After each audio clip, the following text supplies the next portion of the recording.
Nah, sebelum kita lanjut nih ngobrol-ngobrol sama Pak Haris yang pastinya lebih menarik lagi ya, P2TP2A. Ini ada berita sepekan yang terjadi di Kota Tangerang. Ini dia beritanya.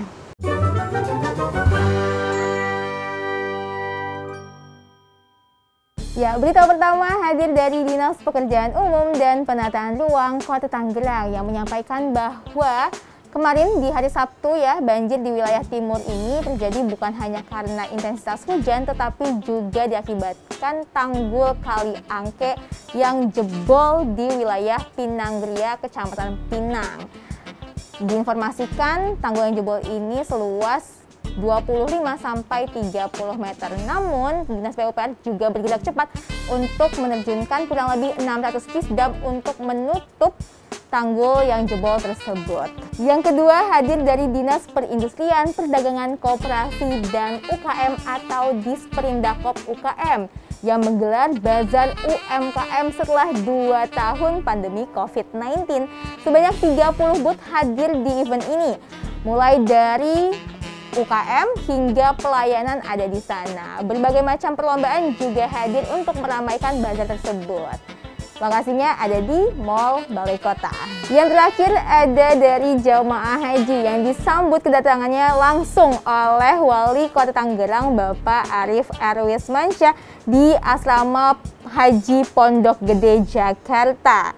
Nah, sebanyak 392 orang jamaah haji asal Kota Tangerang kembali ke tanah air setelah melangsungkan ibadah haji selama 40 hari. Ini dia beberapa berita sepekan di Kota Tangerang. Kita langsung lagi balik ke narasumber selanjutnya.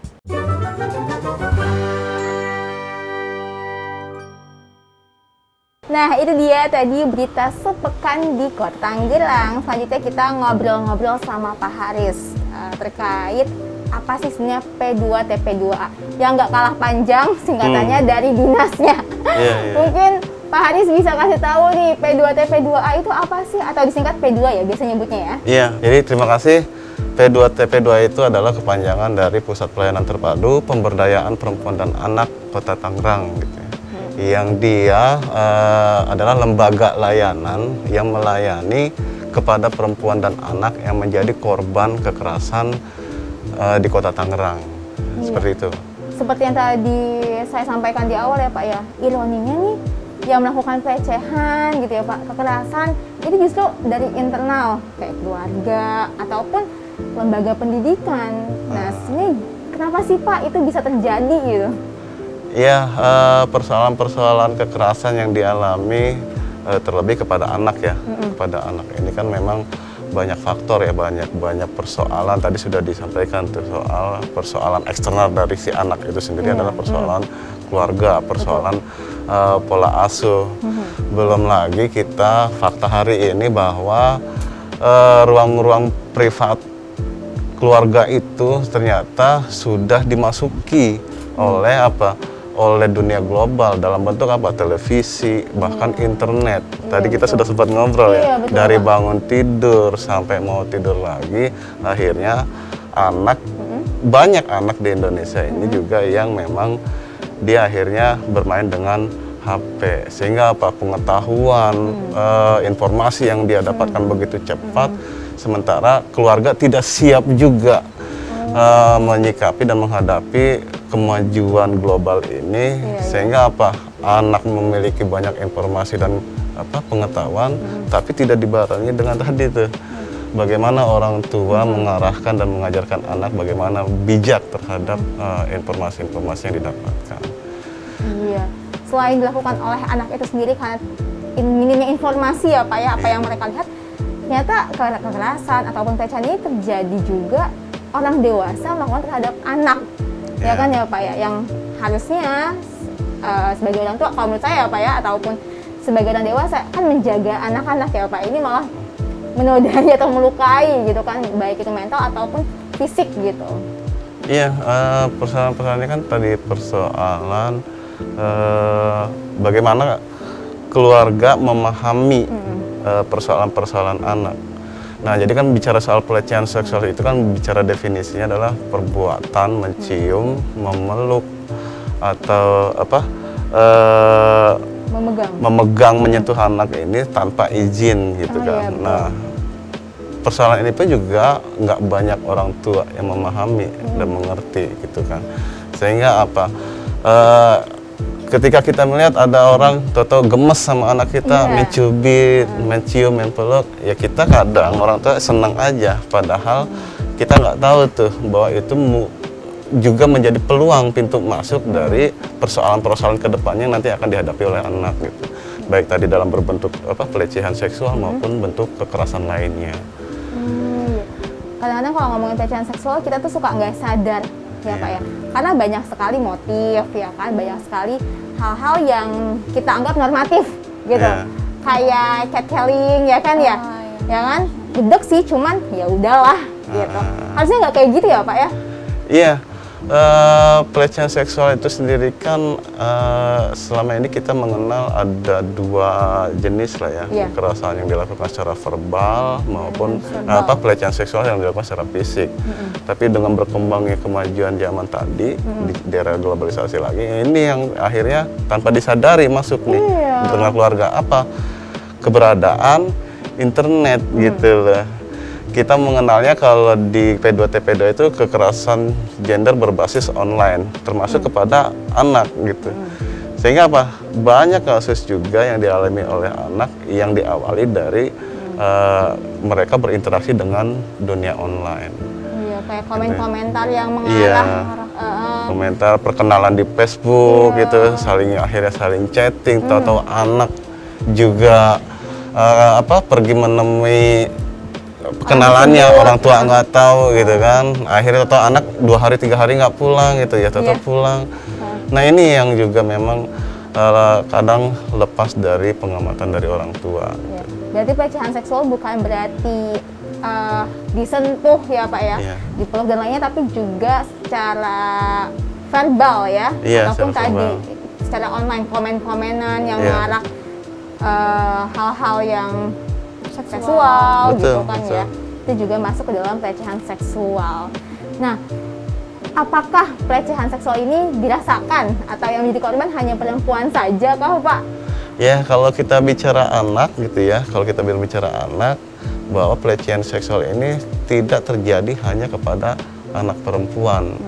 Begitu juga dengan anak-anak laki-laki. Kalau kami di P2TP2A mengibaratkan predator anak ini seperti kucing gitu ya, seperti kucing. Kenapa?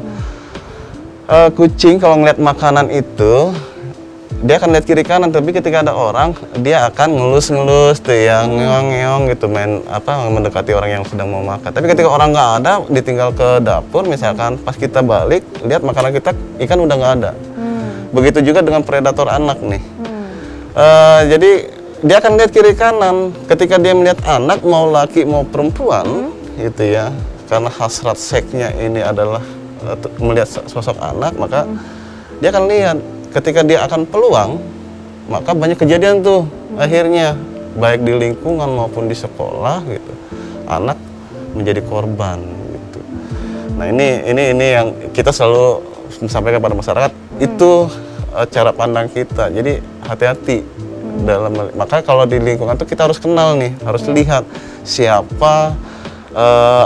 siapa yang ada di lingkungan kita, dia melakukan kegiatan apa, baik itu di lingkungan masyarakat maupun di sekolah, sehingga kita hafal betul nanti ketika ada hal-hal baru ya, hal-hal yang di luar kebiasaan terjadi di sekitaran kita.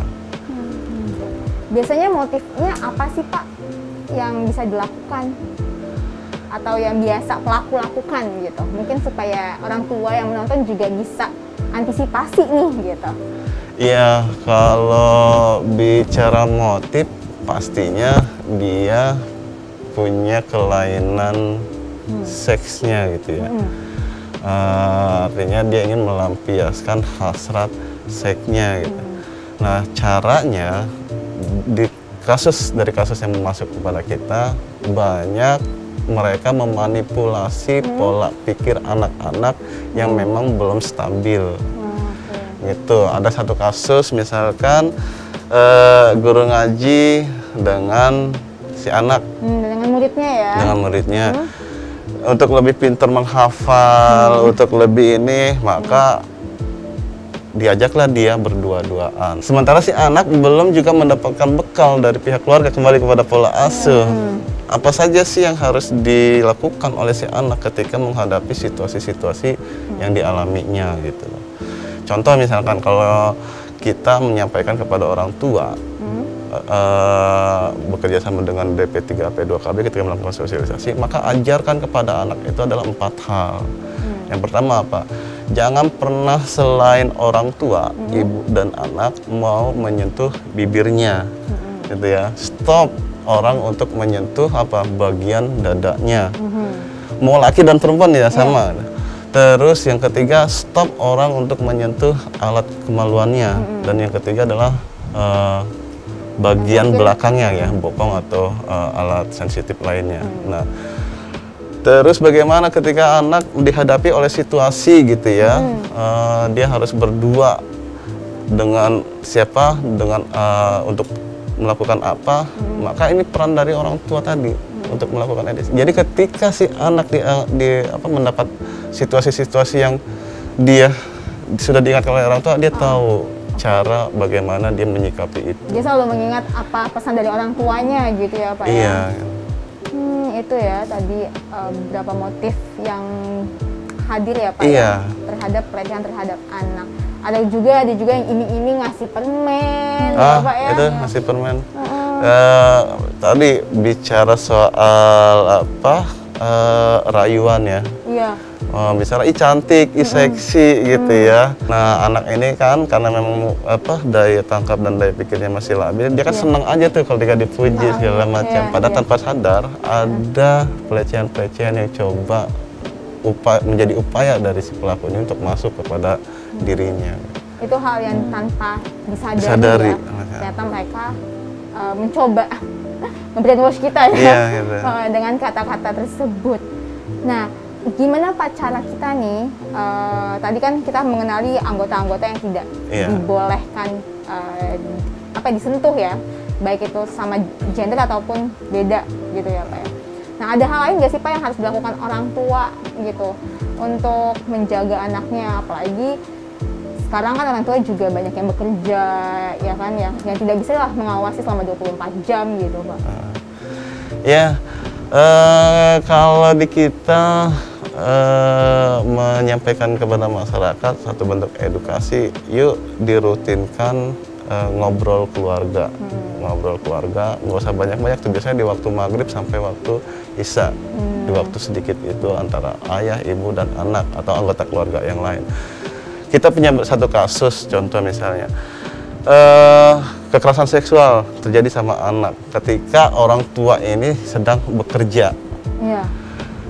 Dititipkan kepada neneknya, neneknya menitipkan lagi karena neneknya juga ada kegiatan, dititipkanlah kepada omnya. Omnya ini adik dari dari suaminya ya, artinya kakak beradik kan. Nggak ada persoalan tapi seiring waktu akhirnya kita mendapat laporan dari kepolisian, ada anak mendapatkan pelecehan seksual dari siapa? Dari omnya. Karena apa? Ternyata sehari-hari dia harus mandiin. Ketika si anak ini buang air kecil atau buang air besar, dia yang nyebokin gitu kan, segala macam. Nah akhirnya apa? Ini menjadi hal yang baru buat dia sendiri gitu kan. Akhirnya ada satu bentuk eksplorasi dalam dirinya. Nah artinya kan memang kejahatan itu terjadi bukan karena ada niat gitu, tapi ada kesempatan. Nah, area yang kita sampaikan kepada masyarakat, kepada orang tua adalah upayakan untuk ketika memandikan anak itu dilakukan langsung oleh orang tuanya.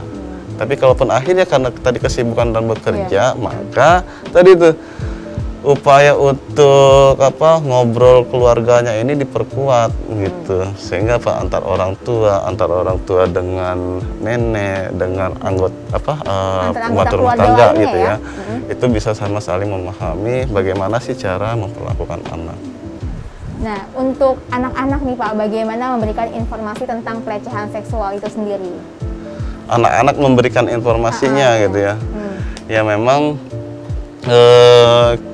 perlu ada edukasi yang disampaikan juga baik kepada lembaga-lembaga sekolah maupun kepada masyarakat, sehingga apa, kan pemerintah tidak bisa sendiri. Betul. Pemerintah harus Masyarakat. melibatkan banyak pihak gitu loh, banget. karena ini menjadi tanggung jawab bersama. Iya, kita semua lah. Iya, nah maka kita coba lakukan bekerja sama sebenarnya kan P2TP2 dengan DP3P2KB melakukan upaya-upaya sosialisasi kepada masyarakat agar apa, masyarakat pun juga terlibat memberikan informasi kepada anak-anak, sehingga anak-anak ini pun juga nantinya bisa memberikan informasi di antar mereka gitu.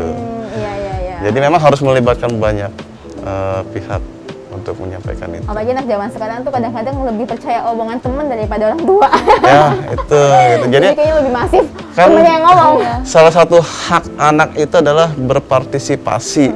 Ya, hak anak itu berpartisipasi, bahwa ya anak juga harus dihargai pendapatnya, harus dihargai pikirannya, maka dia juga harus dilibatkan dalam program-program yang dilakukan oleh pemerintah, seperti yang juga dilakukan oleh DP3P2KB dalam apa, sosialisasi perlindungan anak terpadu berbasis masyarakat. Tetapi dalam prosesnya juga DP3P2KB melibatkan anak untuk terlibat, misalkan ketika ada kegiatan-kegiatan di sekolah, kegiatan-kegiatan di tingkat kelurahan, di RT RW, agar anak pun dilibatkan. Karena nanti juga mereka yang menjadi bagian dari penyebaran informasi yang kita berikan.